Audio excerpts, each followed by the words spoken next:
Mr. Churchill, ma'am.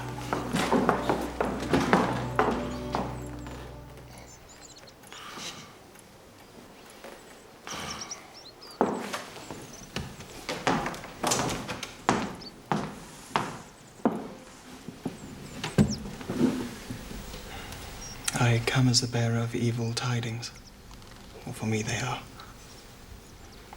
Mrs. Churchill is ill. I must leave immediately for Enscombe. I'm very sorry to hear it. I hope it is not very severe. Who can tell?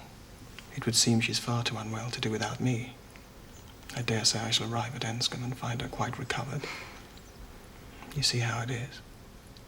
I cannot refuse to go. No, of course you cannot. Of all horrid things, leave-taking is the worst. But you will come again. This will not be your only visit to Highbury. Oh, I suppose our poor ball must be quite given up. For the present. But if and when I get away, we shall have it. Don't forget your engagement. No, I promise you that. The first 2 dances. It has been such a fortnight. Every day more precious than the day before. Every day making me less fit to bear any other place. And you must be off this very morning. Yes, my father is to join me here. We will walk back together and I must be off immediately. Not 5 minutes to spare, even for Miss Fairfax and Miss Bates. Oh, yes, I have called there. Passing the door, I thought it the right thing to do. In short, perhaps, Miss Woodhouse, I think you can hardly be quite without suspicion.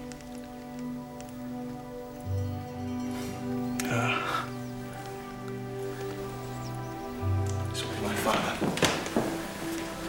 Better not to disturb Mr. Woodhouse. I hope we shall meet again before too long.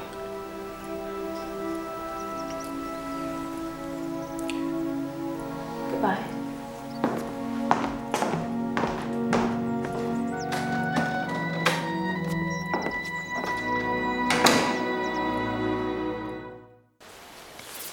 I have been thinking.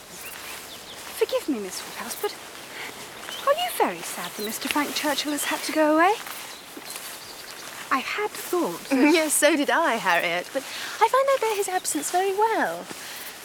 I believe I've enjoyed every moment I've spent in his company, but I suspect he's not necessary to my happiness. Now, Jane, you shall not escape me. Here is April coming. June will soon be here. I get quite anxious about you. Have you really heard of nothing?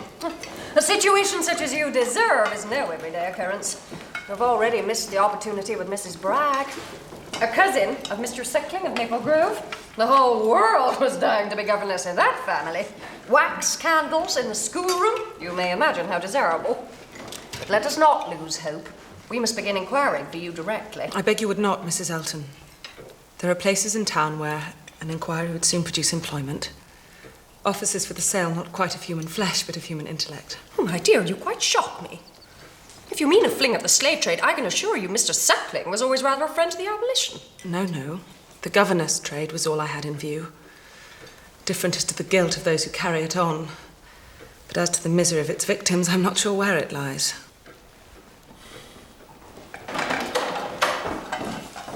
Mr. Weston. Mr. Weston, have you dined? Do come and sit down. No, don't disturb yourselves. Yes, I have dined. I am just returned from London, and I came straight round here. My dear, Frank is coming again. Next week. The whole family. Milder air, you know, for Mrs. Churchill. They have taken a house at Richmond. He'll be able to ride over every day. Well, Emma, this is good news for you. We shall have your ball at the Crown after all.